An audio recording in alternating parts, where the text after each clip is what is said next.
I'm Nicole Lappin, the only financial expert you don't need a dictionary to understand.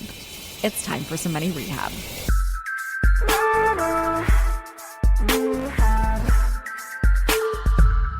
There is no better entrepreneur than a consumer. And that's because the best entrepreneurs know what problems need to be solved. I see this a lot with parents. Parents know exactly how products for kids can and should be made better. And today I'm talking to one of the most successful parent-turned-entrepreneurs out there, Lane Merrifield, who is one of the co-founders of the beloved children's game Club Penguin. Lane and I talk about the most important considerations for anyone making kids products, and beyond that, advice for any entrepreneur solving a problem. In fact, Lane is on Intro, the platform for one-on-one coaching with experts. So after you hear this conversation, if you need more Lane in your life, I've put the link to book Lane in the show notes. Here's our chat. Lane Merrifield, welcome to Money Rehab. Thank you. It's great to be here. Great to chat with you. We're going to chat a lot about advice for entrepreneurs today. But first, we have to talk about Club Penguin, because around Money Rehab land, we love Club Penguin, and we would love to hear the origin story of it. Yeah, so Club Penguin started really as a couple of young dads who had young kids who were jumping onto the internet and looking to play games, and realizing that the social internet had really taken hold and was growing really quickly for adults, but there really wasn't much for kids. And so kids were kind of either hanging out in adult spaces or really just doing kind of single player games, which were more isolating. We put together a business plan. We bootstrapped it ourselves. We took out loans on our homes and kind of did whatever it took to try and pull it off. Yeah, I didn't, you could have said the letters VC and I couldn't have even told you what they stood for back then. So we were just trying to figure it out. And because we bootstrapped it, because it was our own money, we were very capital efficient. We were very focused. We got something live as quickly as possible. Again, this is all pre-lean startup, but we certainly followed a lot of the same principles. And we got it out there and it started to take off. It grew a lot faster than what even we thought. We started monetizing it. And the rest is history. It was a lot of fun. Well, let's double click on that monetization strategy. So my understanding is that Club Penguin had a freemium model. For those who might not know what that is, can you explain that business model and how companies make money that way? So a freemium model is basically some part of the core product is offered for free. And there are parts of it, though, that are effectively, back then we called it behind the velvet rope, parts of it that required some form of monetization. And we were always really intentional about what we wanted to offer for free. We didn't want kids to feel like they were ostracized or on the outside. We always wanted to make sure that there were some great free offerings for them. We wanted to make sure that, frankly, the most expensive part of the whole thing was chat, the ability to have conversations because of how heavily moderated it was. So we had at one point 300 or 400 people behind the scenes moderating what was going on in Club Penguin, keeping it safe, making sure that everyone was following the rules. All of that we made sure was free. In our view, or in our game, what we monetized was the opportunity to kind of buy more clothing and decorate your igloo more, have more than a few puffles if you wanted like 10 puffles, which were the pets of penguins back then. What's funny is, and this is something that kind of gets lost because we're so used to subscription businesses now, I kept one of the press clippings from someone basically saying, no one is ever going to pay a monthly subscription for a video game. It's going to be on the web. The only way to make money is through ads. Or if it's going to be a video game, the only way is to sell hard products. And frankly, the influence we used, the example we used back then was HBO, which for me was like, well, people pay for HBO even though there's lots of free TV and because it's a premium experience. So literally as we're pitching it amongst ourselves, we're like, well, it's going to be like a premium internet experience. I mean, now we're just inundated with subscription. Now we have subscription fatigue, but back then it just didn't exist. But the reason why we chose to do it that way is because we knew we were going to be launching lots of new content every single week. Obviously, all that content had to be created by employees who had to be paid. And so we needed to make sure that we had some sort of an annual recurring revenue in place for that. That's why you didn't go the ad route. Well, that and frankly, we were dealing with such a young group of kids. One of the things that we saw that was really insidious back then on the web was the way that websites would be established to try and click kids from very innocent areas of the web. And sadly, because there was very little policing of what ads went where, within about 3-4 clicks, a 6 or 7 or 8-year-old could be in a really bad part of the internet just by clicking through ads. And so it's gotten better, but it still is not ideal. And we also felt like, well, if we're going to charge parents for this, then it should be ad free. And we didn't want to try and take money from both. And we were offered a lot of money. I mean, we had big companies offering a lot of money to be able to put their logo somewhere in Club Penguin. But for us, it also suspended the notion of this, we lost the suspension of disbelief. My first job was at Disneyland, so I was a big Disney fan. And to me, I thought like if there was billboards all over Disneyland advertising, I mean, and in some ways there are, but it's not as blatant as it is in other theme parks. And we wanted to kind of keep that same notion of letting the creativity of the world be on the forefront. So as entrepreneurs are thinking about business models, can you just explain high level the pros and cons of the different ones? Like you have a free, you have a premium, you have a freemium, which is a combination, and what they should be thinking about when they're trying to get their company off the ground. Yeah, I mean, one of the things I love most about tech is that you can find win-wins. You know, it's not a zero-sum game. Someone doesn't have to lose in order for someone else to win. And so for me, whenever I talk to entrepreneurs about a variety of business models, and there's so many great ones out there now, especially as payment systems have gotten more sophisticated, it's gotten easier and cheaper to add different types of payment systems. People understand what microtransactions are now, which they didn't back in the day. Subscription is more normalized. I still remember being in an office with Eddie Q from Apple, trying to convince him to allow us to charge a subscription in our game, because back then Apple only allowed subscriptions for newspapers and for magazines. And they're like, no, we would never allow subscriptions for a game. It just doesn't make any sense. And ironically enough, fast forward, now you've got Apple Arcade, which in and of itself is a music subscription. So it just shows the evolution there. So we've evolved a lot, which is great. But I see oftentimes entrepreneurs starting with the opportunistic approach of saying, well, what's going to make me the most money? And the tough part about that is then they end up executing it, they launch it, and for some reason it doesn't meet their expectations because they haven't found that win-win. You know, we started very intentionally by saying, our parents are going to be our decision makers. Our kids are going to be our influencers.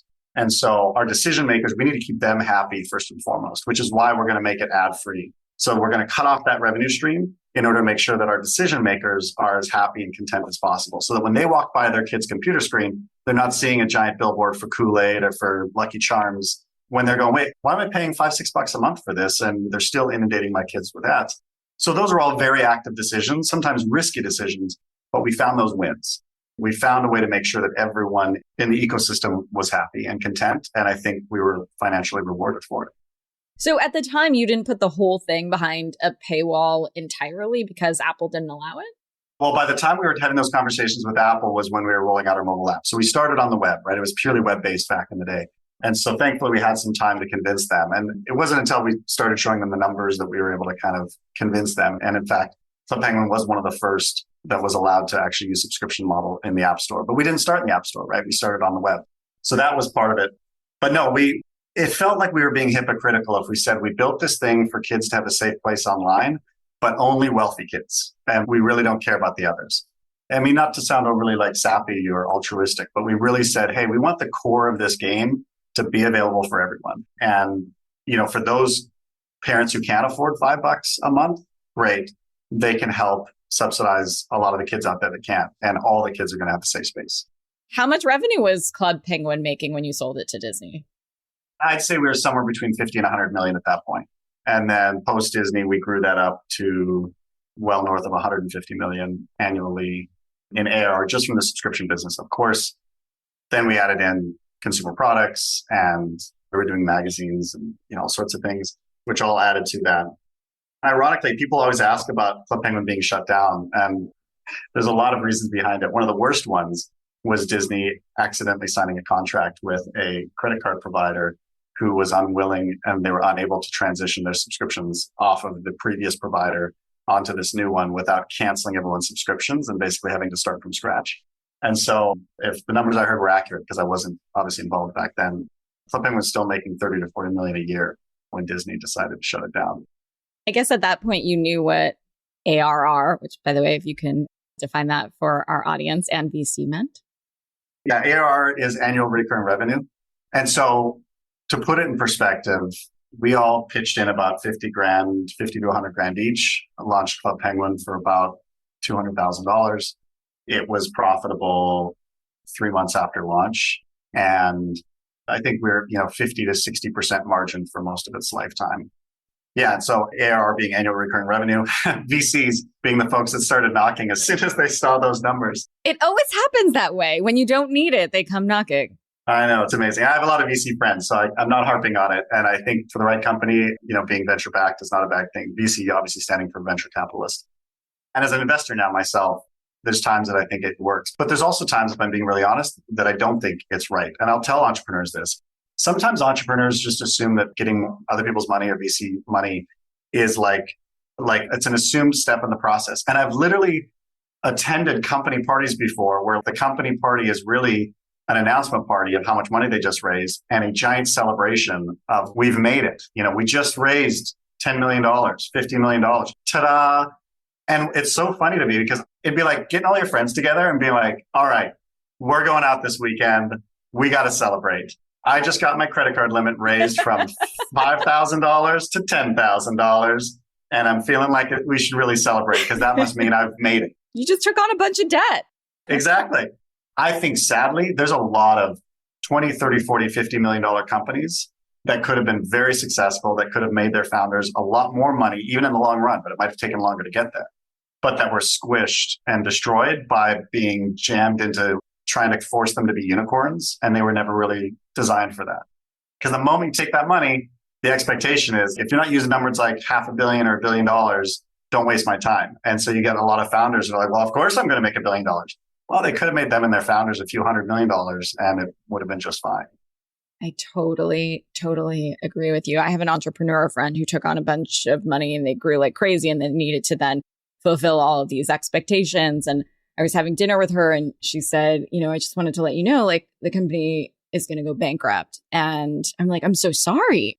And she said, oh, no, this is the best thing. My husband and I started this to have a lifestyle business and we wanted it to make money, but this became out of control. And I'm so happy that it's getting back to where the intention was. And sadly, there aren't enough gatherings to sit down and talk about when that credit card check finally comes due. When that board sits around the table and says, hey, I think we're going to replace the founder CEO with another CEO who's going to go do this. I think we're going to go ahead and, you're going to have to take a down round in order to keep your employees. And so we're going to screw up your liquidity and your cap table in doing so. And basically, you've now lost your company. And there's no parties when that's happening. There's no celebration when that's happening. And again, I'm not trying to imply that that's always the case. And frankly, I went through it with a different company that I've worked on. It's a really, really painful process and one that I don't think is necessary. A down round, just to clarify, because we try to cut through the jargon on this show, is where you raise money for a lower valuation than the round you raised for before to keep the lights on, essentially. Yeah. So you might be in a situation where you say, okay, I'm going to give away 20% of my company for the first round for, maybe it's a seed round or a Series A round, the first couple of rounds. And that kind of 10 to 20% is your ideal amount to give away. And all of a sudden you're like, I'm not going to make payroll. And so people come in and go, okay, well, we'll invest in you. But we thought you'd be worth 500 million because you kept talking about these, $1 billion you're going to make. Now you're only making 50 million or 60 million. So now we're going to go ahead and it's going to cost you 40% of your company, 50% of your company. Well, if you've got employee stock options, you've got founder shares, you've got, depending on how well you structured your cap table and or whether or not you protected yourself from that. It's very easy for founders. I mean, it's so funny sometimes because even I've talked to founders, gone up to them, founders I know, and I didn't know the details of their company, but I see them, they exited for $500 million, $600 million, $300 million. And you hear these numbers and you're just assuming, oh, these founders are just walking away with gobs of cash. And the reality is I have a lot of founder friends who had $100 million plus exits and walked away with like $2 million, $3 million, which is still, don't get me wrong, it's a lot of money. I'm not saying it's not a lot of money, but it's not nearly as much as you think. And a lot of it is because of all of these rounds and all this process that went into it. It's like the Shark Tank effect, right? Like if you're going to start a company, you might as well take money from Mark Cuban or somebody else. And every time you raise money, the valuation is going to go higher and higher. But I'm glad you clarified like a down round or a flat round where that just doesn't happen.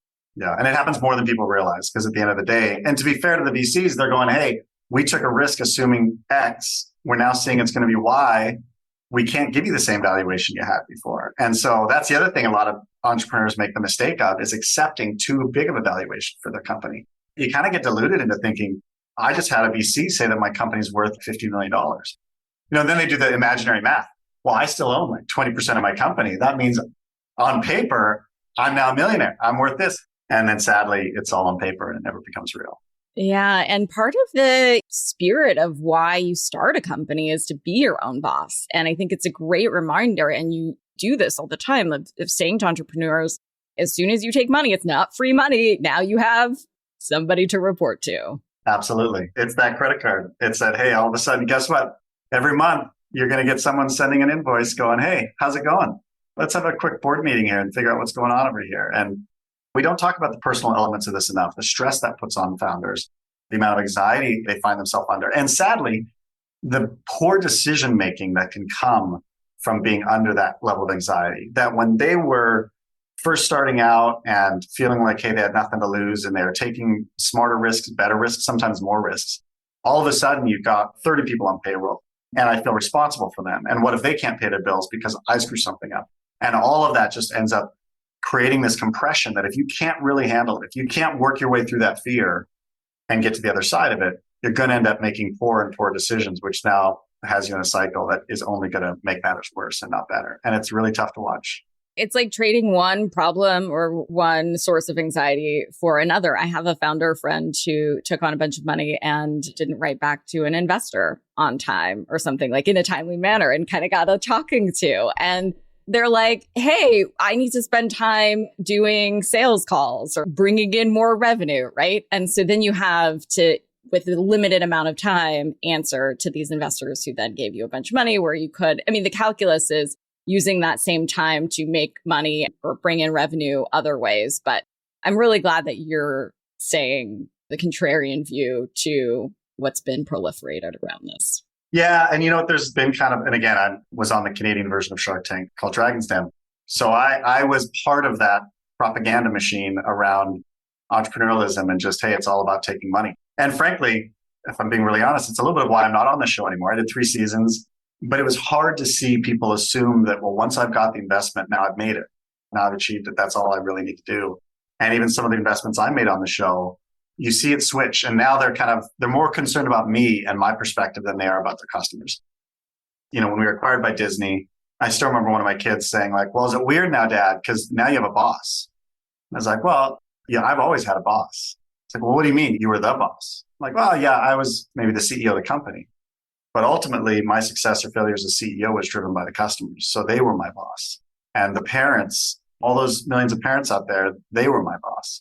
And so ultimately, I think it's in a weird way what happens when investors and a board and everyone comes in is you can start to lose sight of who the real boss is, you know, ultimately your customers and keeping them happy.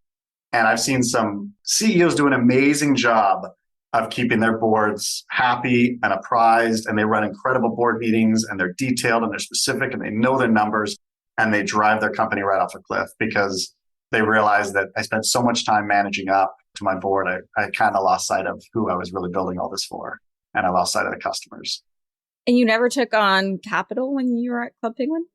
No, like I said, we didn't really know what it was. So we had credit card debt and I took a line of credit out on my house. And so there's 3 of us as founders. There was Dave Crisco, who owned the marketing company that we were building this out of. And he basically said, hey, I will put in some cash, but also you guys have free range of everything you need here. Use all the equipment, use the space, whatever. Lance Preeb and myself, who both basically took a line of credit out on our homes. That was, the same. I think it was 60 or 70 grand, which is terrifying because it was my first house. So I just kind of got to a place where I'm like, okay, this might actually work. We might actually be able to pay this mortgage every month. And all of a sudden, thankfully, there was some equity in it because the market had gone up. But I knew that if Club Penguin failed, there's a chance we'd be back in an apartment for a little while. So it was a little dicey. But it also, again, allowed us to be really focused on who we were there to serve. We were there to serve our team, and our team was there to serve our customers. And we were there to take care of kids. And thankfully, we had a great financial outcome. But I think we had a great financial outcome because we kept our eye on the ball. I love what you said to your son. I mean, everybody does have a boss. And when you take on money, investors are a boss or a board is a boss. I mean, everybody reports to somebody, but reframing that and saying like you report to your customer. And if your customer is a kid, you report to those parents, because if you don't serve them, then you don't have a business. Yeah. We literally had a statement that was even written on the wall at one point in our offices that just said, if it doesn't matter to an 8-year-old, it doesn't matter. And that was really critical to us. And in fact, even for me, there was speaking opportunities, there was press interviews, media interviews. I mean, I think we turned down like Forbes and Bloomberg about a dozen times in there. And the reason being is that if we couldn't directly pinpoint to this is going to help us get our message out to parents, or it's something that the kids would really value us being a part of, then we just didn't have time for it. And it really dictated everything. And we would call each other on it. We'd be like, hey, I'm thinking about, we're going to do this big thing over here. We're going to go do this. I'm going to go speak at this conference. It's like, oh, how many 8-year-olds are going to be at the conference? Well, I mean, there's no, oh, okay, but it's like a parent conference. It's like a teacher conference. Like, Well, no, not really that either. Oh, so it's an ego conference. It's going to make your ego feel better. So we give each other a hard time about that. But it was a good frame for us to just go, what really matters and what doesn't matter, because we can't do it all. And, obviously Steve Jobs is credited all the time for saying, I'm more proud of what I've said no to than what I've said yes to. Hold onto your wallets. Money Rehab will be right back. And now for some more Money Rehab. I read that you could buy things on Club Penguin through digital coins. Was that pre-Disney acquisition? Yeah, so that was part of the original kind of game loop. The idea was that for kids, we want to kind of play to be like their work, right? And in fact, almost all the games did have a little bit of like a notion of a job to them. So there was like one where you're unpacking the coffee beans from a truck, and there's another where you're helping fish for the restaurant. And then the jobs paid out coins. And then those coins could then be spent in the world on updating the clothing of your penguin or your igloo or feeding your puffle or other things. So that was the game loop, right? And that was the way it worked. But we never sold the coins. Coins always had to be earned. What the monetization strategy was just unlocking more things you could spend your coins on. And so you just had opportunity for more diversity and more creativity there. So basically you invented cryptocurrency. Well, here's the funny thing. You're not the first person that's made that joke. Certainly not, at least around NFTs. I mean, there's people now. In fact, there's a NFT-based game called Pudgy Penguins. They reached out because it is literally, we grew up playing Club Penguin. We were fans of it. We modeled this off of it. And it should have been, if I could buy an NFT of my avatar, my penguin avatar back then, I would have. And so they're modeling it after. I'm not endorsing that. I play no role in it. But it was certainly an interesting conversation, what it would be like today if we were still in the game. But you did invent the metaverse, it sounds like. Well, here's the thing I will take credit for. Listen, there's a lot of great games and a lot of really cool things happening back then. And we were inspired by a lot of what others were doing. The one thing that I will take credit for was we had a firm belief that our universe, this universe of Club Penguin, should always be interconnected. And so some of the patents that I'm most proud of filing are patents that we filed around how to connect books into a digital world, physical books into a digital world, magazines into a digital world, some of which you could use codes for, which were easy, but you couldn't always put a code with everything. And so, if you bought a Club Penguin plushie or a stuffy or a toy, everything we sold had an unlock. And so you were either unlocking that exact outfit or unlocking coins or something in the world. If you got to a certain level in a game, we had like DS games and back then Nintendo Wii games on other platforms. If you got to a point in that game, we were sending a code back to our servers to tell our servers that you had reached a certain point in this level. And so you should have access to, let's say like if you found out about the spy agency. Now in the web version, you now had access to that same spy agency. And now that stuff, people call it transmedia or cloud entertainment or whatever. All of that's a little bit more common. It's still somewhat novel, but it's a bit more common. But back then, again, I remember being in meetings with Nintendo, being in meetings, and they're like, no, we don't send data back to servers for any reason. We had to get special permission to say, well, no, here's why, because we think it's going to be so magical for a kid when they log in to be like, hey, you've been recruited by the spy agency. And for a kid to be like, how do they know? I was playing on my Nintendo DS on the way to school on the bus. Why all of a sudden did I get recruited into the spy agency? We just always wanted the story to be consistent and to be interconnected and make a more magical experience for kids. Lane, our executive producer, Morgan, was in the spy agency. Oh, really? First of all, they shouldn't be telling you that because it was the secret agency that no one should be sharing whether or not they made it into the agency or not. It's the first rule of the spy agency. Don't talk about the spy agency. Exactly. It was our fight club.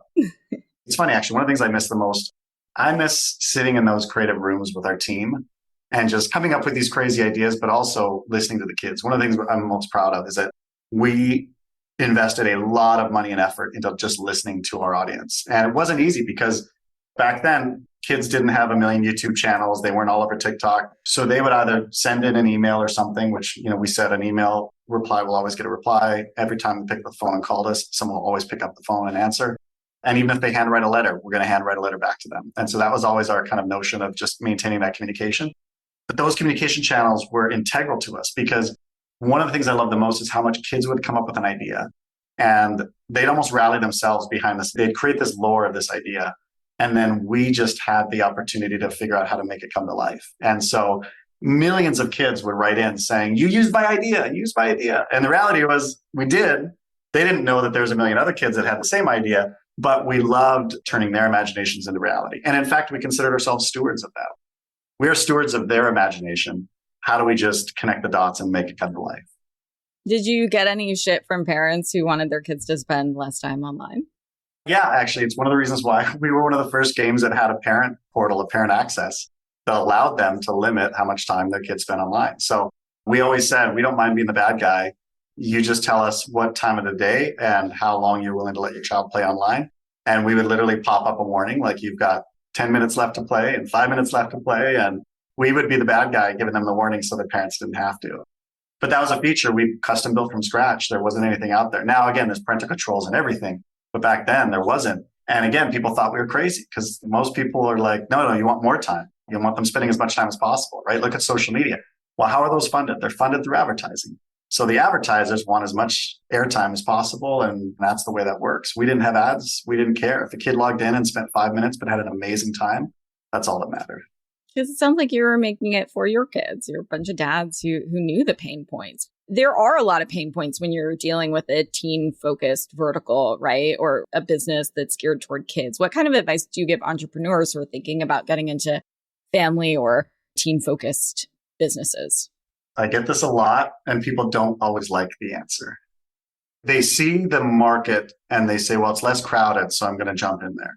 What they don't see is the reason it's less crowded is because it is significantly more complicated. You're dealing with significantly more, more laws, more regulations, and rightly so, frankly. I mean, when we started Penguin, it was a bit of the Wild West. And in fact, we had the chance to sit on the board for COPPA, the Children's Online Privacy Protection Act. Part of why we had the invitation is because a lot of our standards were what they were using. And you're dealing with kids who don't always have email addresses. You can't market to them directly. You can't, even the communication that takes place needs to be very controlled. They can't share too much PII with you or with each other. You need to have parental involvement. Sometimes parents don't want to be involved. Sometimes they can't be involved. Like, there's a lot of complexity there. I should say there's a lot of complexity if you're going to do it well. If you don't always do it well, sadly, you get the media headlines that have been out there. And I'm not going to pick on any one company, but there's a handful of kids-based entertainment companies that have rightfully so gotten in trouble because they just tried to ignore a lot of the regulations and a lot of the policies that are put in place, frankly, to protect kids. Would you invest in an entrepreneur who was starting a teen-focused or family business who wasn't a parent themselves? I would, but I would want to see who their first, second, and third employee was or who their co-founders were. Because I don't think you have to be a parent to be a great founder of a space like this. But like any entrepreneur, you better know your weak spots. If you and your roommate from college had fun hammering beers together, so now you're going to go do a startup because you read some article and you think there's a big opportunity there, it's the most dangerous thing because you end up ignoring each other's blind spots and driving each other right off a cliff. So I would want to see your employee table. I'd want to know how many of them are parents, and I'd want to know what level of access they have to you and what level of influence they have over you and your decisions. I want a little SWOT analysis action. Totally. Absolutely. And being an employee, your first job, you said, was at Disney. Selling to Disney, I mean, come on. It was surreal, to say the least. It was surreal. And negotiations, I mean, we went all over the place. There was other companies involved. It wasn't a sure thing. But I'll tell you one of the craziest parts about that. So I grew up in Southern California, was Canadian by birth, but grew up there, moved back to Canada, and that's where Club Penguin was formed. But I remember in the process of moving from Southern California, which for anyone who's lived in Southern California, especially if you grew up there, you kind of believe it's the epicenter of everything. And in some ways it is, but in a lot of ways it's not. It's hard to believe that life exists outside of it. And I remember thinking, like, I was doing the rat race, moving ahead in my company. And I remember thinking, if I move up to Canada, to the small town in Canada, I'm probably never going to see the inside of the boardroom again. I'm ignoring all opportunity for a real significant advancement in my career outside of like a small town marketing company, which is what I was going to work for. But I wanted to raise my kids in that environment. Fast forward to walking into Bob Iger's office at the Walt Disney Company multiple times, sitting around his personal conference table and negotiating this.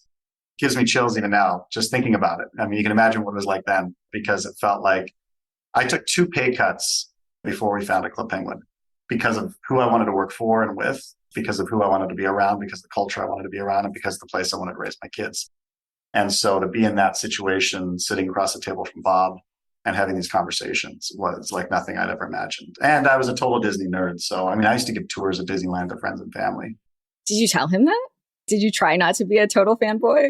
I tried to not fanboy out too much. The one thing I will say is Steve Jobs was on the board at the time, and I did fanboy a little bit with Steve. And thankfully, because Bob was very gracious, he asked Steve to reach out to me, and I got the chance to talk to him on a couple of different occasions before he passed. That was a big deal for me, for sure. And Bob, I've run into him a few times since, and we stay in touch every once in a while. I feel for what he's going through right now, but I do believe he's a great leader of that company. And the luster of those experiences has never worn off. It never becomes ordinary, does it? No, it never does. I mean, shame on me if it does in some ways. I mean, I guess, okay, here's what I will say. You meet enough really impressive people and you start to realize that they're just people.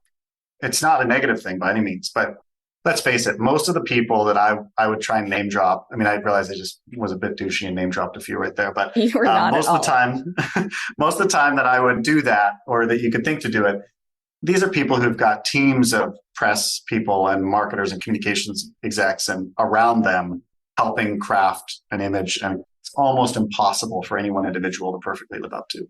And so what you realize is at the end of the day, they've got their own fears, their own issues, their own challenges, their own work to do, their own therapy sessions that they got to dig into and figure things out. We're all people. But I am thankful for those experiences and I'm thankful for the friends I made. There's a lot of things I would have done differently, if I'm being honest, and a couple of regrets I have. But overall, I mean, I can't complain. And now you're paying it forward on Intro, your fellow coach, where people can book one-on-one meetings on the platform with experts like you. Do you talk really openly about those regrets or things you would do differently when entrepreneurs book your time? If it's relevant. When they book time, I mean, I don't know all of their situations, but it's not cheap. It's an investment. And so I want to make the best use of their investment I can. So I try not to just like wax poetic on all these stories. If it's relevant, I'll share it. One thing I talk a lot about because it's oftentimes, especially early in an entrepreneur's career, one of the biggest things they face is fear. So I talk a lot about fear, partially because I don't think we talk about it enough. We definitely don't normalize it enough in the entrepreneurial journey. And I think one of the things I love about Intro is an opportunity to sit down with such a wide variety of entrepreneurs and creatives and, hear a bit of their story.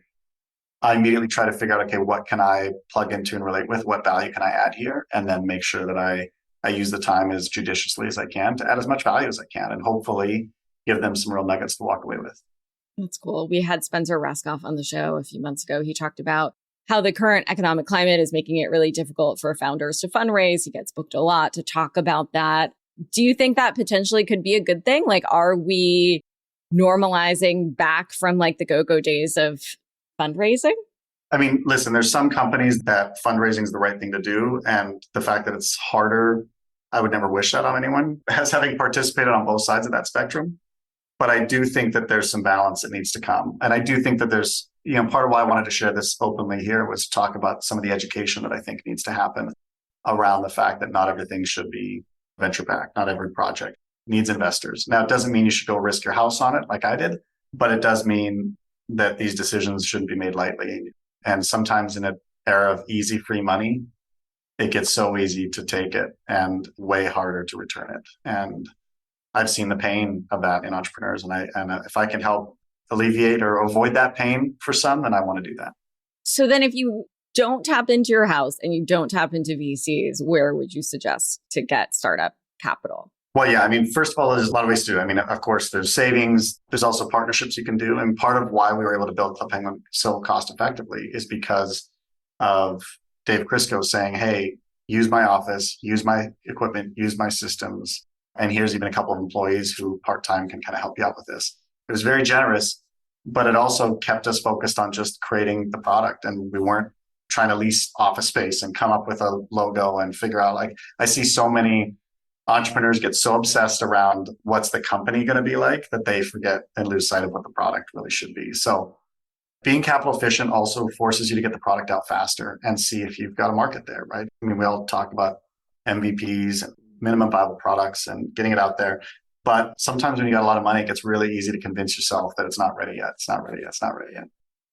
There's friends and family, although that's always a little bit dicey. But one thing I've seen work really well with friends and family rounds and stuff is to say like, hey, invest in this. Would love to repay you, but then I'd also love to set up a trust or a fund for future kids, grandkids, whatever, for like an education fund or something like that, and have part of this equity kind of go into that in a way that now that they're not trying to pay out VCs and trying to give big capital returns, it's like, hey, if we're dropping in 50 grand, 100 grand into this fund, it's actually a way that our family and the legacy of our family can endure.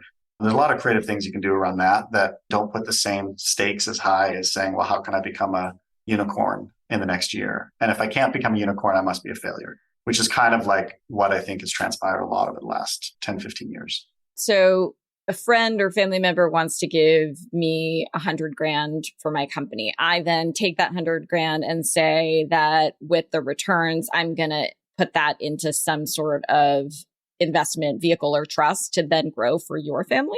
Or you could say, hey, I'm going to return the 100 grand, or even say, hey, the goal is to return 120 grand. But then I'd love to have a piece of equity of the company that is basically just family equity. And in some ways, we did this a little bit with Club Penguin. Like all of my nieces and nephews went to school and got their bachelor's degrees based on a fund we set up, actually a trust we set up, that any kid who wanted to could use it. And I think 24 of them have all used it and have all gotten bachelor's degrees. And some are now going to med school and others. But there's just a lot of creativity you can do out there in a lot of ways that, especially when you start getting into lifestyle businesses and stuff like that. Even now, if I were approached, if someone were to say, hey, I'm going to give you a bunch of equity and I'm going to take your 100 grand and I promise you, I'm going to give you $1 million back in the next 3 years, 5 years, whatever. My first response would be like, hey, first of all, if you're friends and family, don't tell me that. Don't put that kind of pressure on yourself. I don't want you waking up tomorrow trying to figure out how to get me $1 million back. I would much rather have you waking up tomorrow figuring out how to make a great product, how to make your customers happy, how to take care of them, how to take care of your employees. And let's figure out a mechanism that allows me to get some sort of return. But I don't need to always use purely the bottom line as a score. I think there's a lot of creative things we can do to take care of each other and to live as a community in ways that I think we've kind of lost over the years. That's really smart. So blocking and tackling, you basically took some equity. And once you guys got liquidity, you used that trust to then pay for whoever wanted to go to school. Yeah. And that will perpetuate on for the next generation as well, thankfully. It's a gift that keeps giving in so many ways. And thank you for catching on so quickly and defining MVP as you were talking. You got the shtick of the show very quickly. I'm trying to, although I didn't want to interrupt you, but there was a point earlier on where you talked about SWOT analysis. And I kind of wanted to step in there too. And go, well, I don't know, Nicole. Let's talk about strengths and weaknesses. There we go. We should probably explain what SWOT means. Yes, SWOT. Strengths, weakness, opportunities, and threats. Perfect. Yeah, no, it's exactly it. So, yeah. So to end our episodes, I ask all of our guests for one tip that listeners can take straight to the bank. Lane, I'm sure you have so many, but what's one today with the economic climate, the zeitgeist that's going on right now that people can use when they're starting a business or for investing, angel investing on either side of the equation? Well, I guess I'll aim this one at entrepreneurs, especially because you already highlighted one of the challenges, one of the headwinds that they're all facing right now, which is just, where do I get capital from? I would say take a good portion of the creativity that you're going to pour into and the energy and effort you're going to pour into trying to raise money and figure out 5 ways that you can be more capital efficient than maybe you thought you could. Figure out a way that you can maybe work with, partner with, barter with another company in order to get some distribution. Figure out ways that don't require huge cash. I mean, one of the things that we did with Club Penguin was we partnered with a company called MiniClip and we gave them a rev share, which they hadn't done previously, or maybe they had, but not that I was aware of, because we couldn't afford to buy ads. And there was no way that we were going to, I wasn't going to go find another 100 grand to go buy a bunch of ads. So I just said, hey, we think we've got something here. They played the game, they experienced it. Like, yeah, it's pretty cool. Like, well, let's do a rev share. And I think at one point we were cutting them checks for $4, $5, $6 million a year. And they ended up making a lot more money than had they sold us advertising or, we bought ads. It didn't cost us anything at the time, but we did cost us more down the road, but that's fine. We all won together. Not a zero-sum game. Exactly. Find the win-wins. So everybody wins. I love that. Yeah. We're even thinking of weird ways to barter too in our business. That's awesome. I love a good barter. Yeah, I think we've lost a little bit of that. Yes, I totally agree. I mean, I grew up in Southern California, but first generation American, and like just bartering and negotiating is in my blood. And so, yeah, Morgan has seen me be like, let's barter for this, like, I don't know, ad, whatever. Why not? If the worst thing they could say is no, I guess. Absolutely. And people love to take risks too, especially if you're dealing with other business owners. So for them to go, oh, okay, I'll take a risk here and have a payoff down the road, go for it. Money Rehab is a production of Money News Network. I'm your host, Nicole Lappin. Money Rehab's executive producer is Morgan Lavoie. Our researcher is Emily Holmes. Do you need some money rehab? And let's be honest, we all do. So email us your money questions, moneyrehab@moneynewsnetwork.com, to potentially have your questions answered on the show or even have a one-on-one intervention with me. And follow us on Instagram @MoneyNews and TikTok @MoneyNewsNetwork for exclusive video content. And lastly, thank you. No, seriously, thank you.